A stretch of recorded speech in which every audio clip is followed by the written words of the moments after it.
Hello, good evening and good night. Possibly real.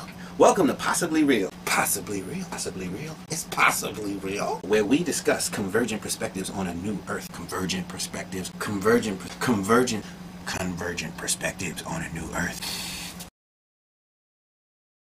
The next thing that we must understand is the concept of process. The process or the means by which we are brought from a death trajectory to a life trajectory.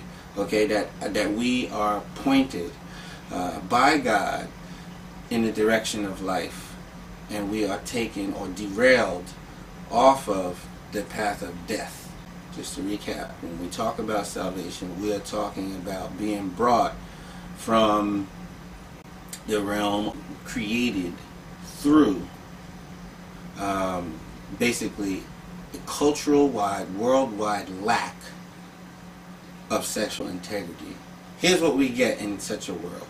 We get children who are sometimes considered an accident. Children who are wondering if their parents truly love them. Children who are raised by people who haven't determined to truly love their kid because the child is just a byproduct of sex. We live in a culture that draws our attention to things like orgasm or social status. So we pursue orgasm or social status, or we pursue external things like body image, or we pursue these things. This is our mind, and our sexual self is wrapped in these spirits, in these concepts, in these abstracts.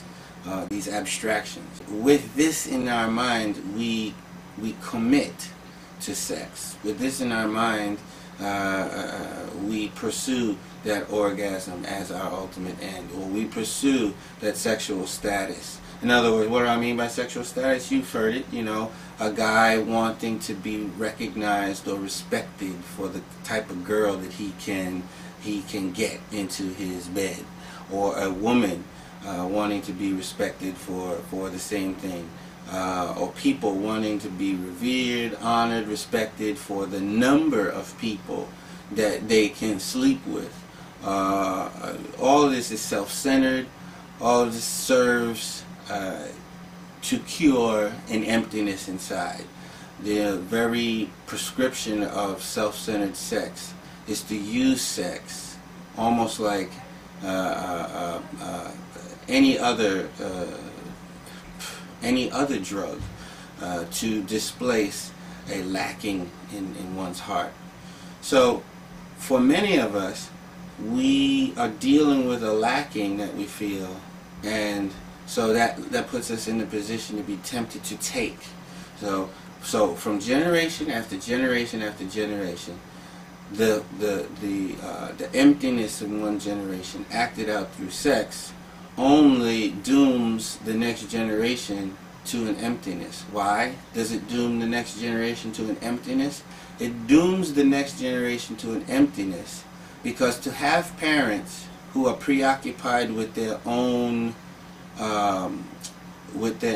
need to cover themselves in recognition and love, and with their own need to find themselves, with parents just totally soaked in the need to justify themselves.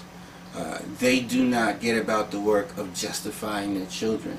So children on their own in this world, in this current world, are most likely plagued with the identity crisis. How can I make myself be somebody? Okay, this is hell. All right, if you have a different definition of hell, then my guess is you would have a different definition of salvation. Because as I said, salvation is to be derailed from the death trajectory to the life trajectory. Now, some people would say that the root of hell is something else.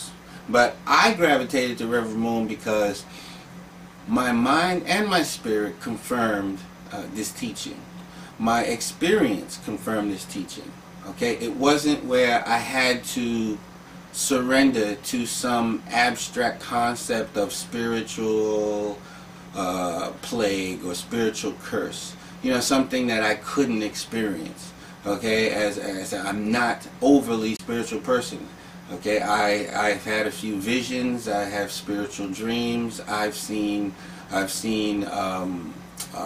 had experiences with people where I thought that heaven sent those people, but I'm not like overly clairvoyant, clairaudient.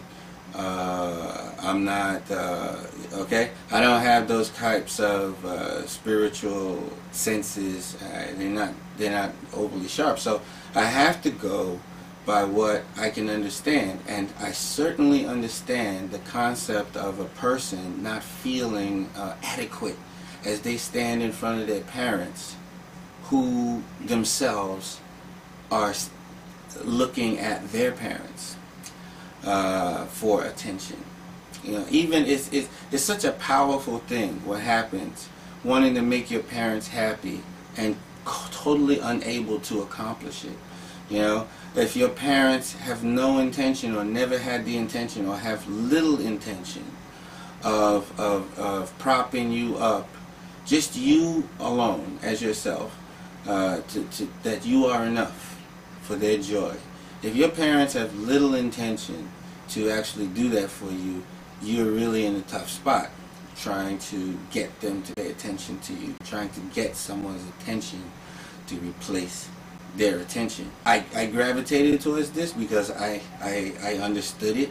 It made sense to me, and I started to see of the world stretched out in front of me as, yeah, this really is what the world is. Our relationship with our culture, our relationship with our friends, our relationship with our occupation many times starts out not with an innocent fascination with these things, but a desperate attempt or a desperate curiosity to solve what's called lack of love. So one way to understand the lineage of Satan is to say that it is a lineage that primarily propagates a lacking of love or a feeling of lack of love. And since parents are designed by God to be the bearers of love, the bearers of identity, the bearers of emotional stability, or to create the matrix for a child to experience emotional stability or to reach emotional stability, to have parents preoccupied and not able to accomplish that job will propagate what we call in our church lack of love. This concept certainly dovetails with spiritual principles, but I don't want to get overly spiritual, not in this episode. I just want to explain the life of Reverend Moon in a way that the majority of people should be able to understand.